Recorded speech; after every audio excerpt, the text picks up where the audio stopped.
my question is about, so on December 10th, if I'm correctly informed, the CME is going to start futures trading. And my question is about, since this year we have seen already 2 forks, almost 3. And forking is something quite new to like a futures exchange because the underlying assets usually don't fork. I haven't seen gold forking or oil contract futures forking. But the implications can be quite heavily because, for instance, on BitMEX, when the minute before, since they said they're not gonna give when the futures close on December 31st, they're not gonna credit any 2x coins, and so the futures were trading way below spot price. And when the email was that the 2x hot fork was cancelled, was released, in like 5 minutes, that was like 15%. You could like easily profit from that. So how will that affect how more forks and the futures market? Okay, that's a really great question. I know a lot of people have questions about the Chicago Mercantile Exchange. I'll tell you a few things about it. First, I'll start with a disclaimer. I work on the oversight board of the Chicago Mercantile Exchange's Bitcoin reference rate. I took this position 8-9 months ago, and it's unpaid, just in case you were wondering, of course. And the point of this is simple. Before the Chicago Mercantile Exchange embarked on this idea of doing a futures market, one of the fundamental things you need for a futures market is the ability to have a consistent, predictable, publicly audited reference rate, meaning a price. A price both every 30 seconds, as well as point price once a day that you use in order to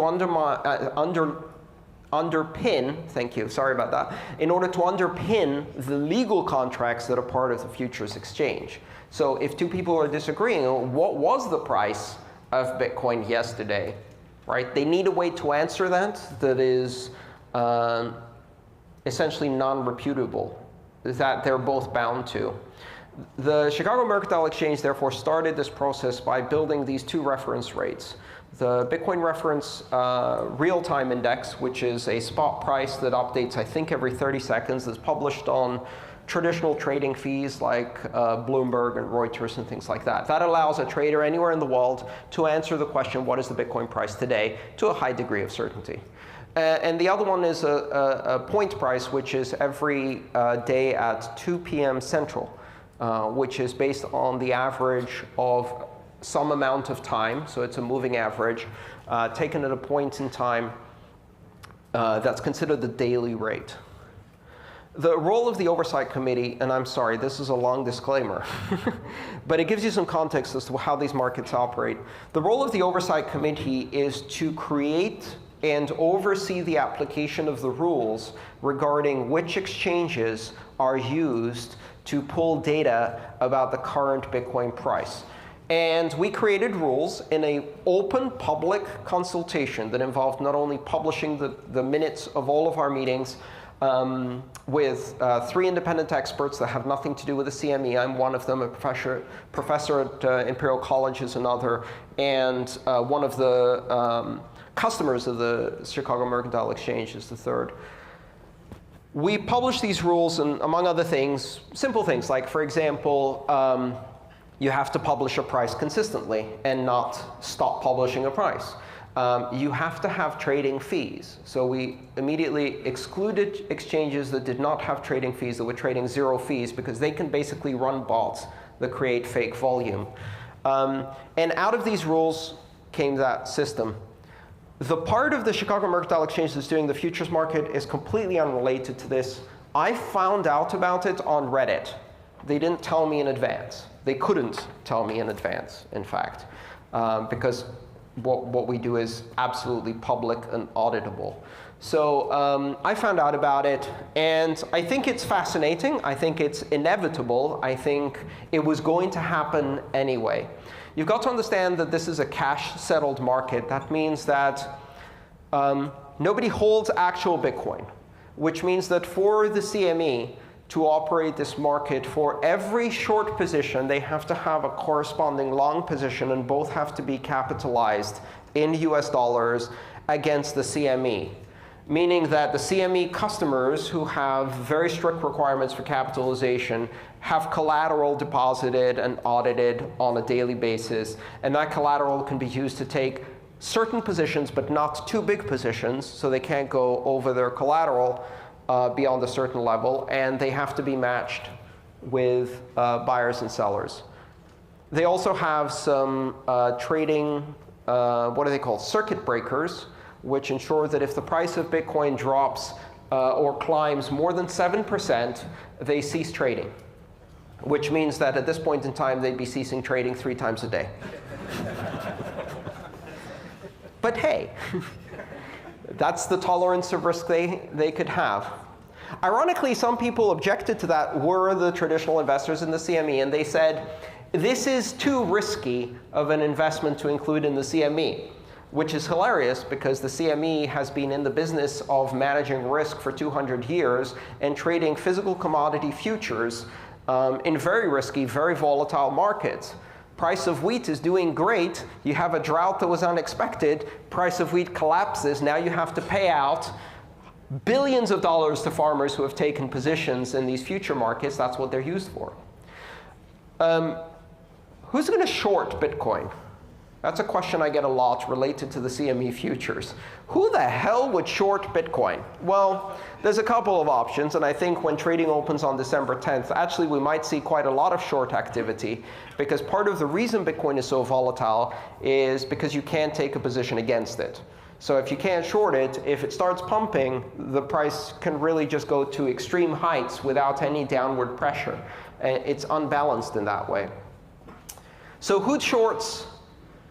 Maybe some traders, maybe some investment banks. They're going to short Bitcoin. They're going to do so at great risk. Just like people who try to short the stock market right now, which is also in a bubble, do so at great risk. But I think the most interesting possibility is that the people who take short positions with the least amount of risk are miners. You see, miners actually hold the underlying asset. And since they hold the underlying asset, unlike all of the other people who are naked shorting, they're not naked shorting.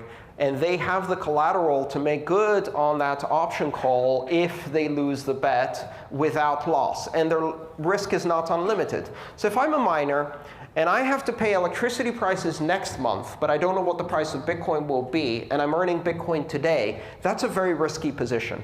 If the price collapses suddenly, I may go out of business not because of profitability, but simply because of cash flow. And that's not smart business. So what I do is I take 10% of my Bitcoin and I put it in a short position. Now, if Bitcoin does collapse in price, that gives me a cushion. It gives me a margin. It actually allows me to recover some of my losses from the decline in the price. So I can pay electricity next month. And if I calculate, my cash flow and operating costs, I can figure out exactly how much Bitcoin I need to short in order to have a good risk-reward premium. Right? Basic market economics. But if the price climbs tremendously, while everybody else who's shorting is losing their shirt, I'm losing on my 10%, but I'm gaining on my 90% of actual Bitcoin that I hold. So I can take that position with very little risk and make money on it.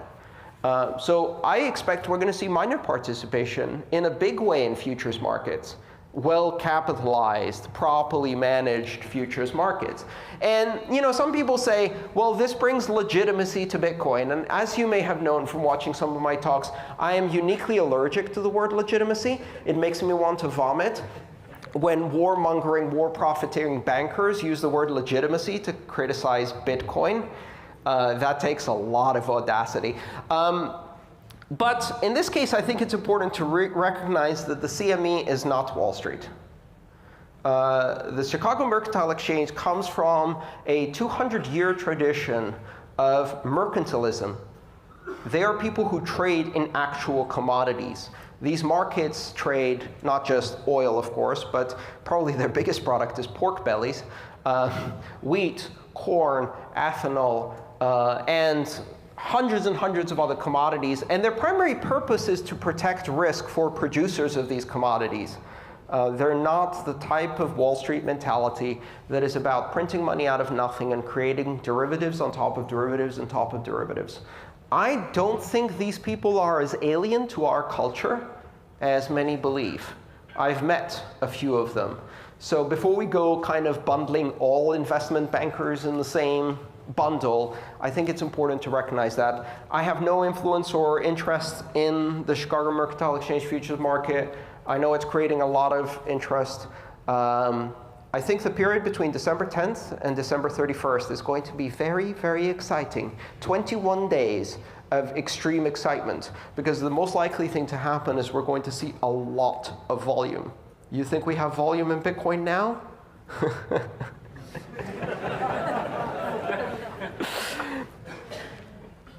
When you watch a trader eat a sandwich while he presses enter on a $10 billion trade, you realize how small this game is, right? We're going to have a lot of volume, and that's not bad. In fact, that is the first step to reducing volatility in Bitcoin. That's what we need, massive liquidity. And I'm glad it was the CME that did it first.